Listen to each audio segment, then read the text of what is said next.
pouvoir de l'espérance. Le pasteur Eddy Michel Carpin, que nous rejoindrons dans un instant, et moi-même sommes ravis de vous retrouver pour cette série dédiée à un thème universel et profondément humain, la peur.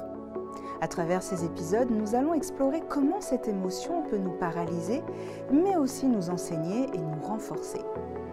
Alors, restez avec nous et découvrez comment transformer la peur en une force positive. Mais juste avant cela, prenons un moment de louange et que ce temps de musique soit une ouverture pour recevoir le message d'aujourd'hui.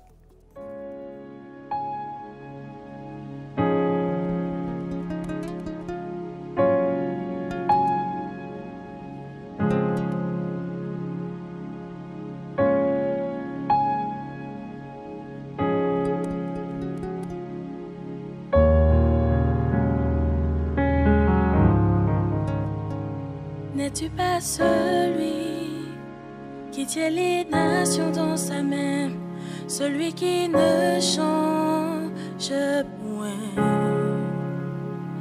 N'es-tu pas celui qui considère mes besoins, chassant l'ennemi au loin? Oh, ce n'est pas mon combat. L'Éternel des armées, il précède mes pas. Oh, ce n'est pas mon combat. Christ est ressuscité, la victoire est déjà remportée. Oh.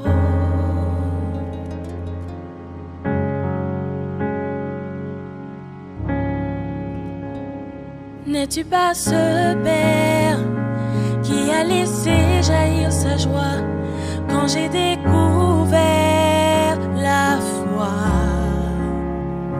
N'es-tu pas ce Père qui s'était lancé jusqu'à moi pour m'entourer de ses bras?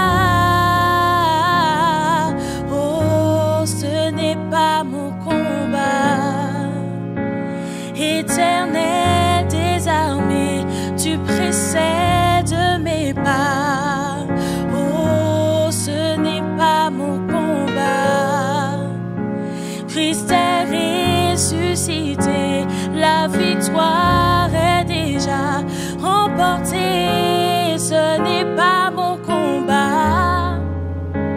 Éternel des armées, tu précèdes mes pas. Oh, ce n'est pas mon combat. Christ est ressuscité, la victoire est déjà remportée. Oh.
L'Éternel des armées, il précède tes pas.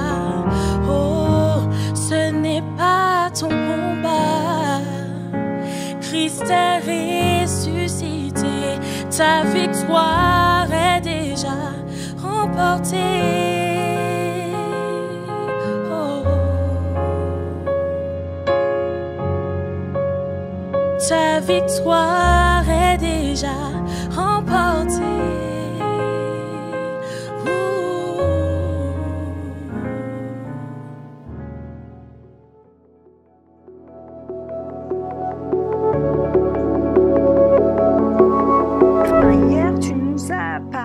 du récit biblique de la Genèse, justement pour pouvoir poser le cadre et le contexte de la naissance de la peur.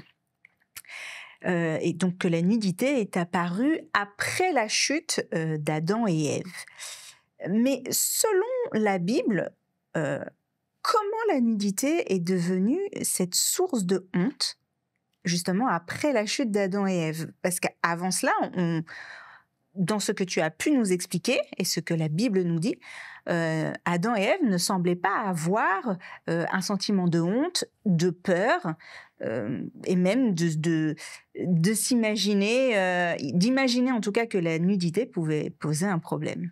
Alors peut-être que le sujet que nous abordons peut sembler un peu bizarre pour nos amis auditeurs, mais c'est vrai que cette question, elle est très intéressante quand on l'étudie dans le contexte biblique.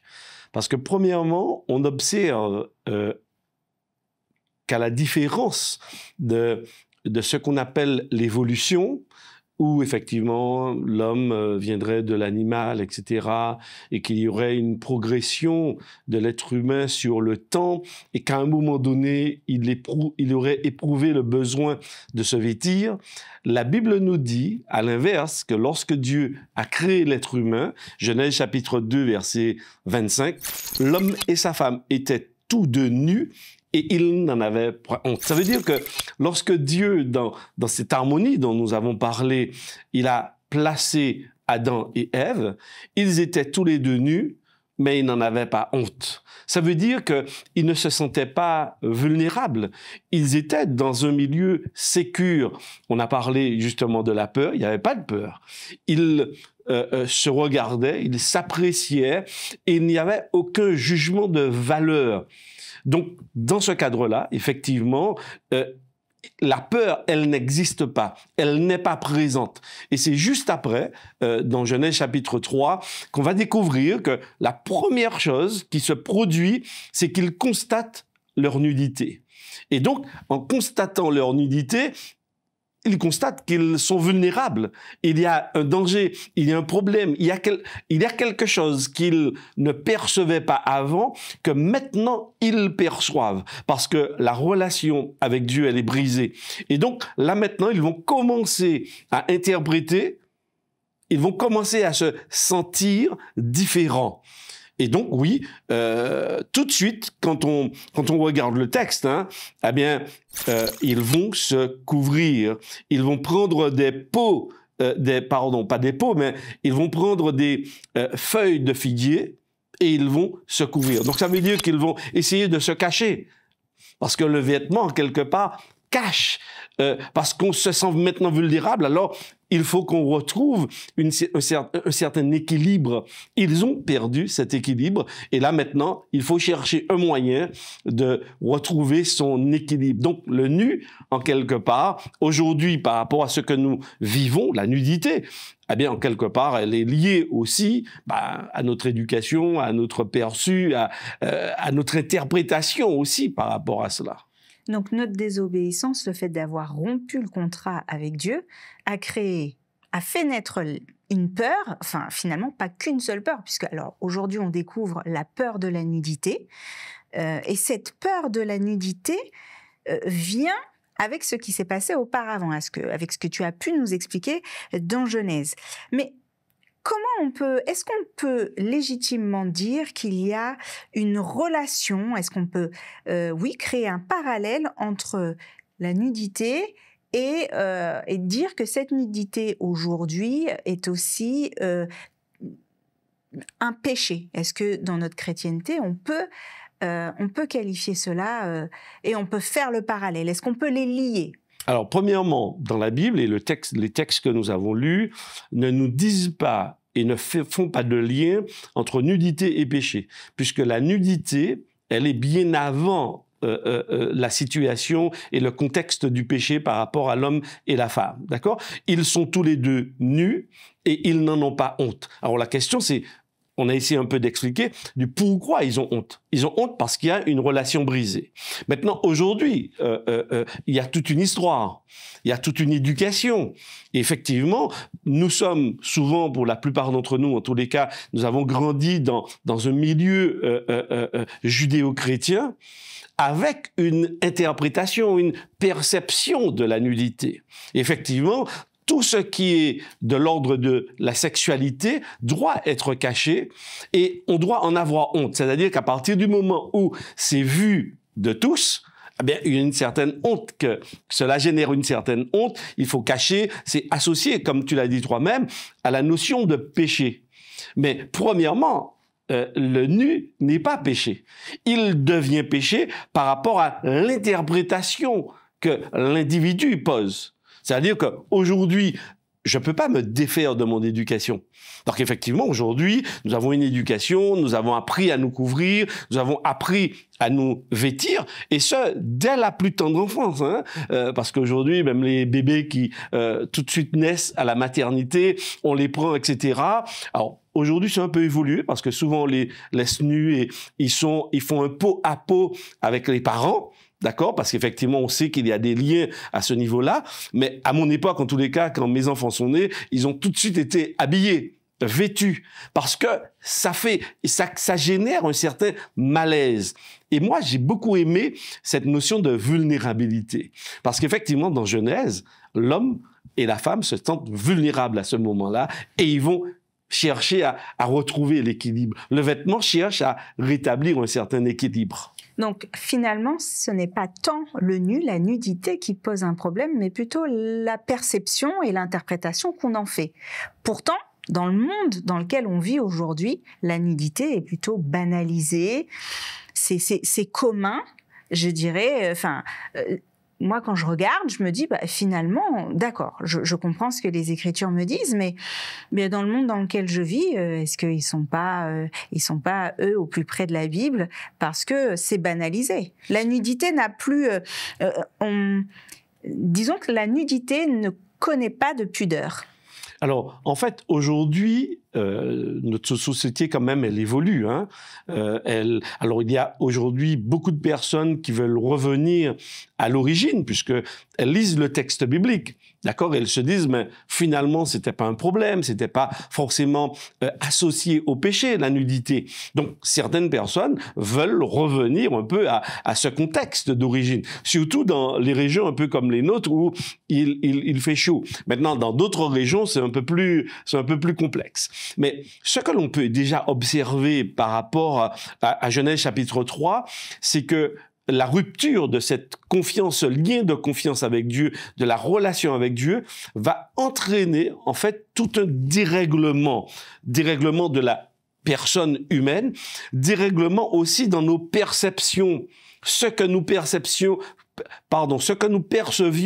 comme étant tout à fait acceptable avant le péché, on le perçoit comme étant inacceptable après. Mais certains d'entre nous ne le perçoivent pas comme inacceptable. Justement, alors on peut aller un peu plus loin, mais on a des plages nudistes où on entend certaines personnes qui nous disent « Non, il n'y a aucun problème à ce que je sois nue, à ce qu'on me voit nue, à ce que je vois d'autres personnes, et notamment du sexe opposé, être nus. Mes enfants sont aussi nus, etc. » Donc, j'entends et je comprends, mais comment cela se fait-il qu'on puisse, certaines personnes arrivent peut-être à avoir une interprétation où la nudité n'est pas un problème, et pourtant, selon ce qui s'est passé dans la Bible avec Genèse, Adam et Ève, on comprend que le fait d'avoir rompu ce contrat, ce lien,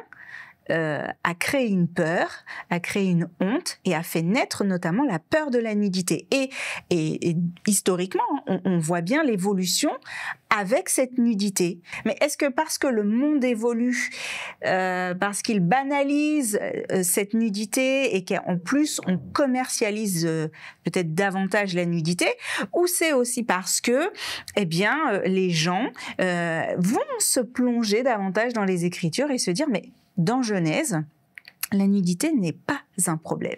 Alors, permets-moi d'aborder deux angles. L'angle privé, c'est-à-dire moi et mon corps devant mon miroir ou chez moi, d'accord? Alors, le premier objectif de cette émission, c'est de nous permettre de prendre conscience de la valeur que nous avons en tant qu'être humain, en tant qu'être nu. C'est-à-dire que sans nos faux semblants, sans nos arrangements, sans nos maquillages, sans nos vêtements. Donc, premièrement, lorsque Dieu crée l'humain, il le crée beau, il le crée aussi dans une diversité, et cet être humain nu est beau. Il n'y a pas de problème. D'accord? Maintenant, ça c'est... Et donc, il y a tout un chemin à refaire personnellement dans mon relationnel avec Dieu pour retrouver et pour que je ne puisse plus avoir honte de ma propre nudité lorsque je suis chez moi, lorsque je suis devant mon mari, devant mon épouse, devant mon miroir. Ça, c'est un premier aspect. Il y a le deuxième aspect, il est sociétal. Alors c'est vrai, au niveau de la société, maintenant, nous avons des codes. Et en vivant en société, il faut aussi que nous puissions trouver cet équilibre, non pas avoir honte du nu, parce que je pense qu'en grandissant, on n'a pas à avoir honte du nu. On n'a pas à associer systématiquement nudité avec péché, nudité avec quelque chose de malsain, quelque chose qui n'est pas propre, quelque chose qui n'est pas correct. Ça, c'est une chose. Mais en même temps, la société dans laquelle nous vivons a aussi ses propres codes. Et on doit pouvoir, justement, tout en acceptant et accueillant cette notion de nudité comme étant tout à fait positive et valorisante, pas un objet de honte, d'accord?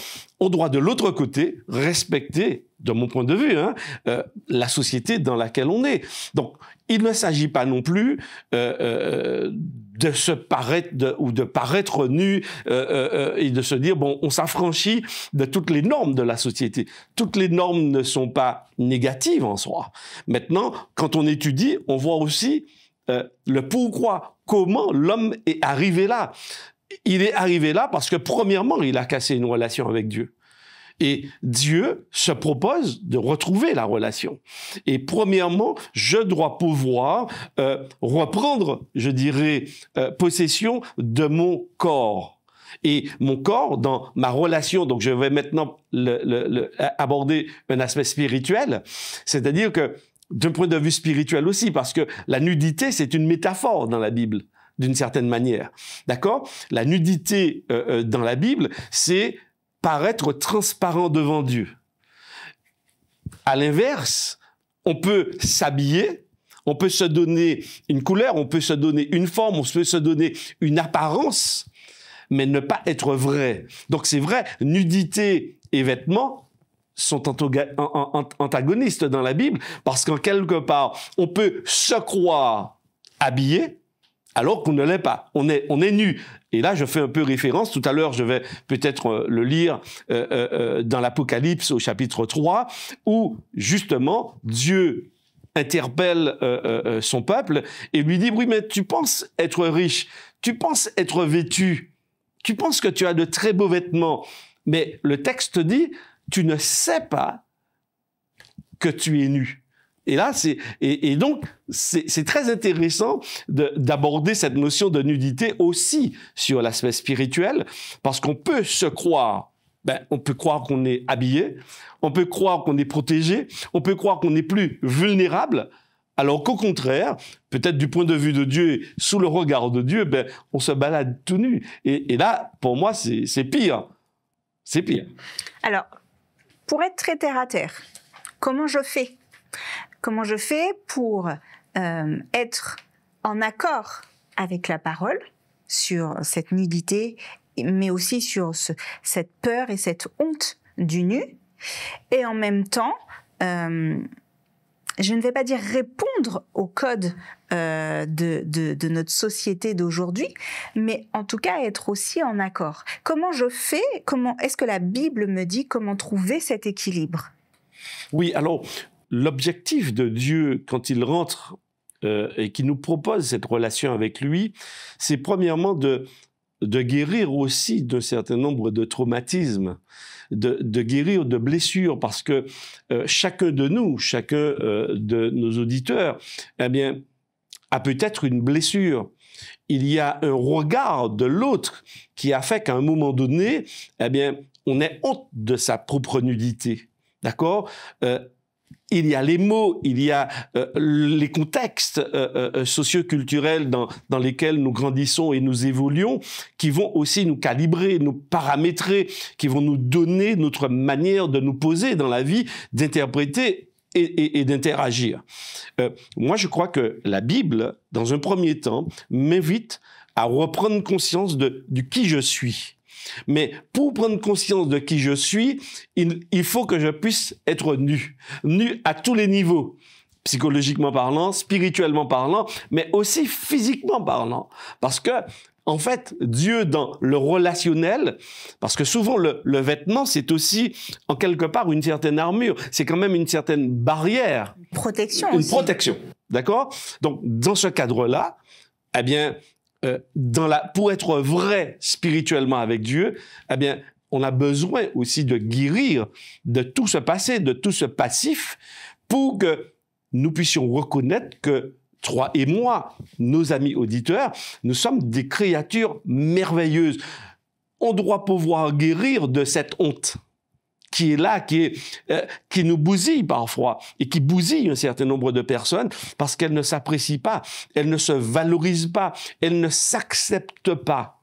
Or, la Bible, dans son chemin, le chemin qu'il nous propose, Dieu, c'est de pouvoir guérir avec lui de tous ces traumatismes, de toutes ces blessures, et que nous puissions parvenir à des êtres matures. Donc pour moi, je crois que la Bible répond, mais elle nous permet aussi de vivre notre contexte. C'est-à-dire que tu es dans un monde, tu dois pouvoir aussi répondre, bien sûr, au code. Parce que, imagine, Florine, si en sortant d'ici, les auditeurs me voient vêtu quand même. Mais ça, c'est la vision et c'est le monde occidental. Mais si on va en Afrique, ou même chez certaines tribus amérindiennes, ils ont juste de quoi peut-être cacher leur partie, mais par protection. Je dis cacher, mais c'est aussi par protection de manière générale. Et ils n'ont pas ce rapport avec la nudité. C'est vrai, le monde occidental a ce rapport de honte avec la nudité. Donc ça veut dire que c'est bien notre éducation qui nous influence. Souvent, ces personnes, par exemple, n'ont pas connaissance du texte biblique. Elles ne connaissent pas cette histoire et n'ont pas cette interprétation. Et quand on va, puisqu'on a quelques émissions quand même qui nous font découvrir ces peuples, on observe que d'une façon générale, ils n'ont pas de problème de nudité. Il n'y a pas forcément dans ces régions plus de viols ou plus d'agressions qu'autre chose. On se respecte parce que le regard n'interprète pas la nudité de la même manière. Donc effectivement, l'idée ici, c'est de nous faire prendre conscience que notre interprétation a besoin de mûrir, elle a besoin de grandir pour que nous puissions, premièrement, nous accepter. Ça, c'est le premier pas. S'accepter dans sa différence, mais s'accepter aussi comme étant une créature merveilleuse de Dieu, même si, effectivement, parce que lorsqu'on parle de société, la société pose un certain nombre de codes. Et donc, nous sommes dans des codes. Donc, certaines personnes qui nous écoutent, et peut-être même nous, on peut se retrouver peut-être soit trop gros, soit trop mince, soit trop petit, soit trop grand. En fait, les codes de la société, que ce soit au travers de la mode, que ce soit du cinéma, de la musique, etc., ces codes-là aussi nous influencent par rapport justement à la notion du nu, d'accord, de la nudité. Et quand on se retrouve avec soi-même, eh bien, on se retrouve aussi avec un certain nombre de complexes, parce qu'on va se comparer, on va se mesurer aux autres. Or, la Bible m'invite et me dit, mais non, ne te mesure pas, parce que Dieu t'a créé nu et il n'y avait aucune honte. Maintenant, oui, on comprend la notion de honte lorsqu'elle intervient. Maintenant, se reconnecter à Dieu nous permet aussi de retrouver cet équilibre par rapport à cette notion de honte, par rapport à cette notion de vulnérabilité.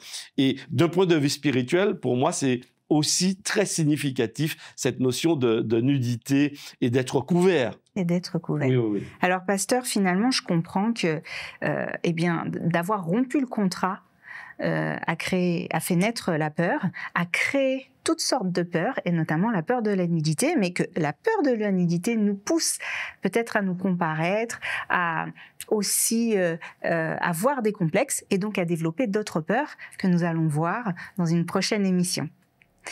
Vous l'avez bien compris, la peur et la peur de la nudité n'est pas forcément légitime. Effectivement, nous vivons dans une société où il y a des codes que nous devons pouvoir respecter, mais les Écritures nous disent attention à l'interprétation et au rapport que nous avons avec la peur. Et finalement, est-ce que nous ne devrions pas nous mettre à nu, physiquement, psychologiquement, avec Dieu, pour pouvoir être affranchis de la peur de la nudité ?